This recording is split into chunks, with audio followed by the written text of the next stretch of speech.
బీసీల కోసం పోరుకు బీఆర్ఎస్ సిద్ధమవుతోంది. కరీంనగర్ వేదికగా జరగబోయే సభలో కాంగ్రెస్ బీజేపీలను టార్గెట్ చేయడంతో పాటు బీసీలకి తామేం చేశామో చెప్పుకునేందుకు రెడీ అవుతోంది కారు పార్టీ. మరోవైపు బీసీ రిజర్వేషన్ల అంశంపై ఏ విధంగా ముందుకు సాగాలి అనే దానిపై కాంగ్రెస్ సమాలోచనలు జరుపుతోంది.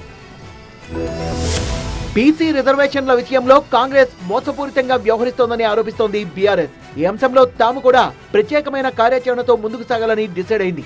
కరీంనగర్ లో ఈ నెల 14న పార్టీ ఆధ్వర్యంలో బీసీ కథన భేరీ నిర్వహిస్తున్నామన్నారు. ఆదరాబాదరాగా అసెంబ్లీలో తీర్మానం చేసి రిజర్వేషన్లపై రాష్ట్రపతికి పంపించేశారని తెలంగాణ ప్రభుత్వం తీరును తప్పుపట్టారు బీఆర్ఎస్ నాయకులు. ఢిల్లీలో 3 రోజుల పాటు ఉన్న సీఎం కాంగ్రెస్ నేతలు ప్రధాని రాష్ట్రపతి అపాయింట్మెంటే అడగలేదన్నారు. కాంగ్రెస్ ఆరాటమంతా బీసీల కోసం కాదని రాహుల్ గాంధీని ప్రధానిని చేయడమే వారి ఆరాటమని విమర్శించారు. బీసీల కోసం బీఆర్ఎస్ లక్షల కోట్ల బడ్జెట్ కేటాయించిందన్నారు. లోకల్ బాడీ ఎన్నికల్లో 42% రిజర్వేషన్లు కల్పించాకే ఎన్నికలు జరపాలన్నారు. కాంగ్రెస్ పార్టీ చేస్తున్న మోసాలను ప్రజలు గమనిస్తున్నారన్నారు. మరోవైపు కరీంనగర్ లో నిర్వహించే సభకు సంబంధించిన అంశాలపై కేసీఆర్ తో చర్చించారు కేటీఆర్, హరీష్ రావు, వినోద్. సభలో కాంగ్రెస్ బీజేపీల తీరును ఎలా ఎండగట్టాలి, బీసీల కోసం బీఆర్ఎస్ ఏం చేసిందనే విషయాల్ని ఎలా వివరించాలి అనే దానిపై నేతలకు కేసీఆర్ కీలక సూచనలు చేశారు.